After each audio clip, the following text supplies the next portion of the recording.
Hello everyone, कशा आहात सगळे? आय होप सगळेजण मजेत असतील. भरपूर जण ऑनलाईन बॅचची इन्क्वायरी करतात, तर प्रत्येक जणाला सगळ्यांनी हे सांगितलं असेल की हा व्हिडिओ पूर्ण बघा.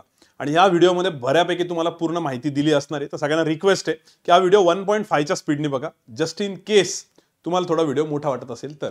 भरपूर पालक लोक हा व्हिडिओ बघत असेल तर त्यांनाही स्पीड थोडीशी मॅनेज करून द्या. 1.5 च्या स्पीडने बघितलं तर बेटर राहील. पण व्हिडिओ कंप्लीट बघा.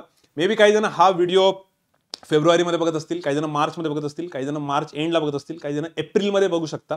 तरी पण चालेल, तरी पण चालतं, काही हरकत नाही. त्यात सगळं कव्हर केलेलं आहे. ठीक आहे. सगळ्यात महत्त्वाचं मुलांचं असतं, सर ऑनलाईन बॅचेत आम्ही संभाजीनगरला येण्याची गरज आहे का? जर फायनान्शियल काही प्रॉब्लेम नसेल, एक 5 ते 6 हजार रुपये संभाजीनगरला लागतातच तुम्हाला महिन्याला, जर तुमचा मेसचा खर्च, खाण्यापिण्याचा सगळा खर्च बघितला तर. तर जर तुम्हाला संभाजीनगरला यायला प्रॉब्लेम नसेल फायनान्शियली, तर इथे यायला काहीच हरकत नाही. भरपूर स्टुडंट असे आहेत जे ऑनलाईन बॅच करतात पण संभाजीनगरलाच असतात. कारण की इथं असल्यानंतर सर आम्ही ऑफलाईन डाऊट्सला येऊ शकतो का? तर हो, तुम्ही विचारू शकता. आणि जर सर आम्ही इथं नसलो, घरी असलो, तर डाऊट्सचं कसं, तर घरून पण डाऊट्स क्लिअर होतात, काळजी करू नका. पण बऱ्याच जणांचं असं असतं की घरचं व्यवस्थित आहे आमचं सगळं, काही इश्यू नाही आहे, घरी आम्हाला स्वतंत्र रूम पण आहे, मग आम्हाला यायची गरज आहे का? तर मग तुम्ही नाही आले तरी चालतं. आणि काही जणांचं असं आहे की घरी डिस्टर्बन्स आहे, घरचे कामं असतात, शेतात जावं लागतं, तर मग त्यासाठी आम्ही तिथं आलं चालतं का? तर तेही चालून जाईल. आणि क्लासच्या आजूबाजूला भरपूर असा एरिया आहे जिथं सगळे स्टुडंट्सच राहतात, त्यामुळे तुम्हाला त्याचं टेन्शन नाही. रूम वगैरे, मेस वगैरे सगळं भेटून जातं, त्याची काळजी करू नका. ठीक आहे. तर हा सगळ्यात महत्त्वाचा मुद्दा. तरी पण याच्याबद्दल खूप जणांचे कॉल येतात की सर तुमचं मत काय ऑनलाईन बॅच ऑफलाईन बॅचबद्दल? तर मी नक्कीच ऑनलाईन प्रिफर करेल. कारण तुम्ही आता बघितलं असेल एवढे सगळे जे रिझल्ट्स आलेले आहेत त्याच्यामध्ये मॅक्झिमम मुलं ऑनलाईनचे आहेत, कारण ते परत परत परत परत बघता येतं, तुमच्या सवडीने बघता येतं, पूर्ण वर्षभर व्हॅलिडिटी असते, तर काही प्रॉब्लेम राहत नाही. ठीक आहे. आणि कोविडमध्ये तर भरपूर जणांनी ऑनलाईन केलंच आहे, पण त्याच्यानंतर पण करताय, त्यामुळे असा काही प्रॉब्लेम नाही आहे की कोविडमध्येच फक्त केला होता. ठीक आहे. हे माझं मत आहे, हे मी सांगणं गरजेचं आहे, कारण खूप जणांचे कॉल येतात की सर तुमचं मत सांगा, तुम्हाला काय वाटतंय. ठीक आहे. सो संभाजीनगरबद्दल पण मी क्लिअर केलं. ऑफलाईन डाऊट्सला पण तुम्ही येऊ शकता. प्रत्येक ग्रॅज्युएट झालेल्या स्टुडंटनी हा कोर्स करायला काही प्रॉब्लेम नाही आहे. कारण बऱ्याच मुलांचं असतं की सर माझं ग्रॅज्युएशन फार्मसीमधलं आहे, इंजिनिअरिंगमधलं आहे, ॲग्रिकल्चरमधलं आहे, मी आर्ट्स बॅकग्राऊंडचा आहे, तर मी कसं करू, मी करू की नको? तर हे वाया जात नाही, कारण हे प्रत्येक फील्डमध्ये ॲप्टिट्यूडचा काही ना काही प्रमाणात उपयोग होतोच. बँकिंगची फील्ड असेल, इन्शुरन्सची असेल, ॲग्रिकल्चरची असेल, तिथं खूप जास्त फायदा होऊन जातो. MBAला तर पूर्ण ऑलमोस्ट सेमच आहे, फक्त ॲब्स्ट्रॅक्ट रिझनिंग हा प्रकार वेगळा आहे. प्रायव्हेटमध्ये जायचं असेल तरी तिथे ॲप्टिट्यूडचा प्रकार येऊनच जातो. साधं हे सगळं सोडून MPSCचा जरी विचार केला तर त्याच्यामध्ये पण ॲप्टिट्यूडचा प्रकार आहे. त्यामुळे काही वेस्ट जाणार नाही तुमचं. बऱ्याच जणांचं हेच नंतर म्हणणं असतं की चला ठीक आहे, ॲटलीस्ट करून बघू, कारण याचा कुठे ना कुठेतरी फायदा होणार आहे. मग त्यानंतर हळूहळू इंटरेस्ट डेव्हलप होतो, तर मुलं पुढे कंटिन्यू करता. तरी पण मला असं वाटतं की तुमच्या कॉन्टॅक्टमधलं, तुमच्या ओळखीतलं कुणी ना कुणीतरी केलेलं असेल, तुम्ही त्यांना विचारा.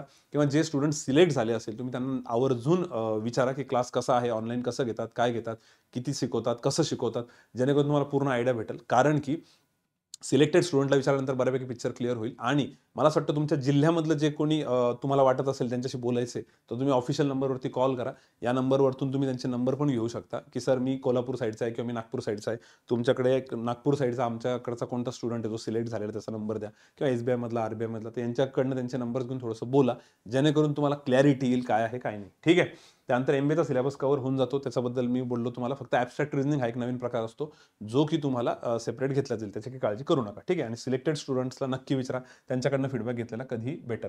बाकी सर क्लास झाल्यानंतर आमचा तुमचा संबंध सुटला का? तर असं बिलकुल नाही आहे. 4-4.5 महिन्यांच्या बॅच नंतर तुमचा आणि आमचा संबंध सुटत नाही. त्याच्यानंतर पण भरपूर ॲक्टिव्हिटीज असतात. आता या ॲक्टिव्हिटीजच जवळपास 20-22 आहे. मी या सगळ्या तर काही सांगत नाही, खूप वेळ जाईल.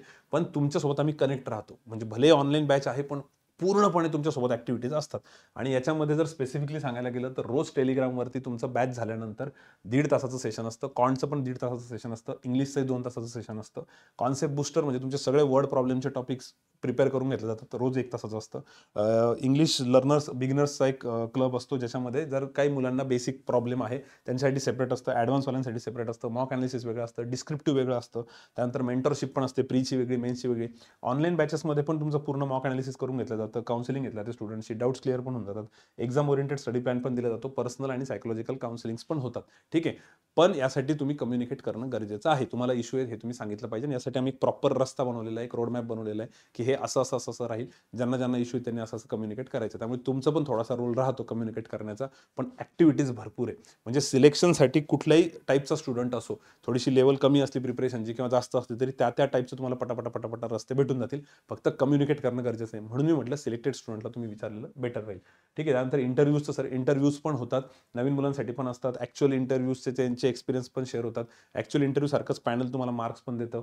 त्यानंतर बऱ्याच जणांना सॉफ्ट स्किलमध्ये काही प्रॉब्लेम असतात त्याचं पण असतं. ऑनलाईन पण इंटरव्ह्यूज होतात आणि जरी तुम्ही ऑनलाईन बॅचचे तरी तुम्ही संभाजीनगरला येऊन ऑफलाईनला पण इंटरव्ह्यू देऊ शकता. यासाठी कुठली फीस असते का? नाही, फीस वगैरे काही नसते. हे सगळं पूर्ण एंटायर कोर्समध्ये कव्हर झालेलं असतं. ठीक आहे. आणि तुम्हाला हे सगळं स्ट्रक्चर दिलेलं असतं की तुम्हाला डाऊट्स विचारण्यासाठी कोणाकोणाला कॉन्टॅक्ट करायचं आहे, कुठल्या ग्रुपसाठी जॉईन होण्यासाठी कसं करायचं आहे, एक्झामच्या नोटिफिकेशन्स असतील, सब्जेक्ट वाईज तुमचे काही डाऊट्स असतील, तर हे सगळं टेक्निकल इश्यू, हे सगळे नंबर्स वगैरे तुम्हाला त्यावेळेस दिल्या जाईल. त्याची काळजी करू नका. ठीक आहे.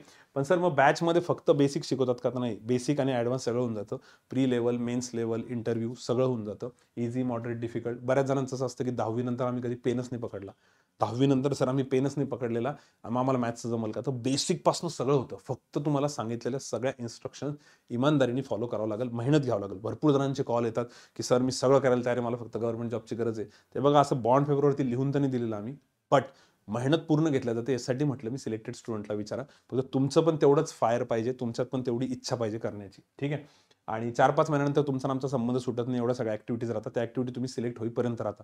त्यामुळे तुम्ही जी काही फीस पे करणार आहे ती तुमचं सिलेक्शन होईपर्यंतची आहे, फक्त 4 आणि 5 महिन्यांसाठीची नाही. बॅच शिफ्ट करून भेटते का? तर बिलकुल नाही. बॅच शिफ्ट नाही होत. एकदा तुम्ही ॲडमिशन घेतलं, आता 18 मार्चला बॅच चालू होते. बॅचचं नाव आहे तुमचं C2 ऑनलाईन बॅच. नाव लक्षात ठेवा, डेट पण लक्षात ठेवा. C2 ऑनलाईन बॅच 18 मार्चला चालू होते. तर एकदा तुम्ही मार्चच्या बॅचमध्ये ॲडमिशन घेतलं 18 मार्च 2025, तर ते 18 मार्च 2026 पर्यंत जाईल.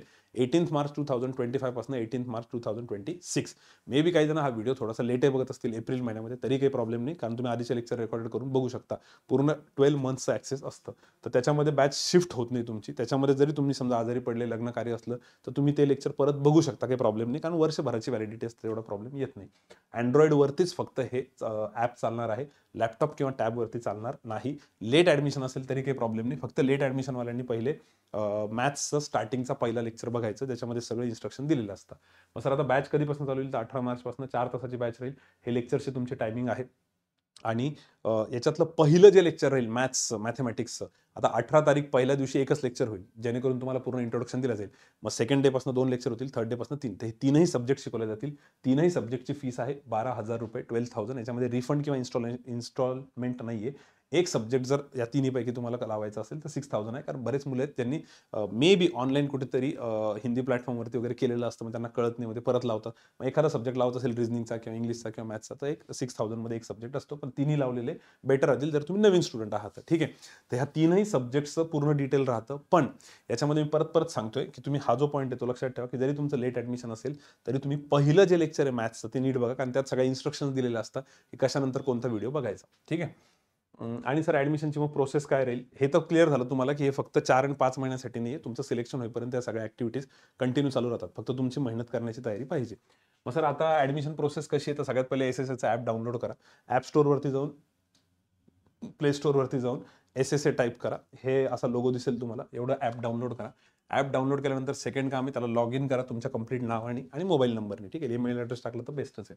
आणि मग व्हॉट्सअपच्या या नंबरवरती जाऊन मेसेज टाकून द्या की मला लिंक पाठवा, पेमेंट करायचे. ते तुम्हाला पेमेंटची लिंक पाठवतील, त्याने तुमचं पेमेंट होऊन जाईल. ठीक आहे. पेमेंटची लिंक कशी येईल सर? पेमेंटची लिंक तुम्हाला येऊन जाईल व्हॉट्सअपवरती, तो नंबर दिलेला आहे. लिंक आल्यानंतर त्याच्यावर क्लिक केलं की तुम्हाला अशी विंडो ओपन होईल. तिथं लिहिलेलं असेल SSA C2 March online batch. C2 नाव आहे बरं का, बॅचचं नाव आहे C2. ठीक आहे. आणि हे ओपन झाल्यानंतर इथे फक्त एक नेक्स्ट केलं तुम्ही, नेक्स्ट केल्यानंतर अशी विंडो होईल. इथं तुम्हाला तुमची अमाऊंट दिसेल, ऑलरेडी प्रिंट झालेली असते. अमाऊंट चेंज होत नाही, त्याला एडिट करता येत नाही. तुमचं नेम टाकायचं, ईमेल ॲड्रेस टाकायचा, फोन नंबर, एज्युकेशन, जे जेवढ्या डिटेल्स तुम्हाला टाकता ते टाका. आणि पेमेंट करताना शक्यतो UPI थ्रू गुगल किंवा फोनपेच करा. ठीक आहे. ते सोपं जाईल. शक्यतो कार्ड पेमेंट करू नका, हे चार्जेस वगैरे लागले तर परत प्रॉब्लेम होईल. तर हे करा. याच्यामध्ये सर काही एक्स्ट्रा हिडन चार्जेस आहे का? इन्क्लुडिंग GST वगैरे सगळं आहे 12,000. हार्डली त्यात कन्व्हिनियन्स चार्जेस फक्त 6-7 रुपये लागतात, तर एक 12,007 रुपये होतील. पण याच्यापेक्षा जास्त वरती 18% लागेल का? तर नाही, हे इन्क्लुडिंग 18% आहे. त्याची काळजी करू नका. ओके. बाकी सर मग याचं काय करायचं? बस त्या पद्धतीने पेमेंट होऊन जातं. ते पेमेंट झालं की व्हॉट्सअपला तुम्ही स्क्रीनशॉट पाठवू शकता. आणि सर बॅचमध्ये कधी आम्ही ॲड होणार आहे? तर 18 तारखेला बॅच चालू होती, 18 मार्चला. तर 17 मार्चला संध्याकाळी 6 वाजेपर्यंत सगळे बॅचमध्ये ॲड होतील. त्यासाठी काय करायचं? ॲपमध्ये तुम्हाला अनाउन्समेंट नावाचा एक सेक्शन आहे, तेवढा तुम्ही बघायचा. अनाउन्समेंट नावाचा सेक्शन, त्याच्यामध्ये अनाउन्समेंट आलेली असेल आणि तुम्हाला बॅचेस पण दिसतील. पण 18 तारखेला पहिल्या दिवशी फक्त एकच लेक्चर होईल, ठीक आहे. कारण की फर्स्ट डे असतो, ते इंट्रोडक्शनमध्ये सगळं सांगितलं जातं. बाकी सर लेट ॲडमिशन असेल तरी काही प्रॉब्लेम नाही, रेकॉर्डेड करू शकतात. फक्त लेट ॲडमिशन असेल तर पहिला व्हिडिओ नक्की बघा, त्यात इन्स्ट्रक्शन्स दिलेले असतात की कसं कसं करायचे. पायरसी वगैरे करू नका, नाही तर ॲडमिशन कॅन्सल होतं. एकच डिव्हाइस वापरलं जातं, एकाच मोबाईलमध्ये वापरलं जातं. मित्रांच्या वगैरे 4-5 मोबाईलमध्ये ॲक्सेसचा प्रयत्न करू नका, ते होत नाही आणि बाय डिफॉल्ट कॅन्सल होऊन जातं ॲडमिशन. बॅच शिफ्ट होत नाही, या सगळ्या इन्स्ट्रक्शन्स पहिलेच क्लिअर ठेवा. जर काही डाऊट असेल तुम्हाला तर या नंबरवरती कॉल करू शकता. व्हॉट्सॲपचा नंबर हा आहे ॲडमिशनसाठीचा. आणि अजून काही माहिती पाहिजे असेल तर अजिंक्य सरांना कम्युनिकेट करू शकता, ठीक आहे. सर याच्यामध्ये अजून एक डाऊट होता. तुम्ही हे जे बोलले,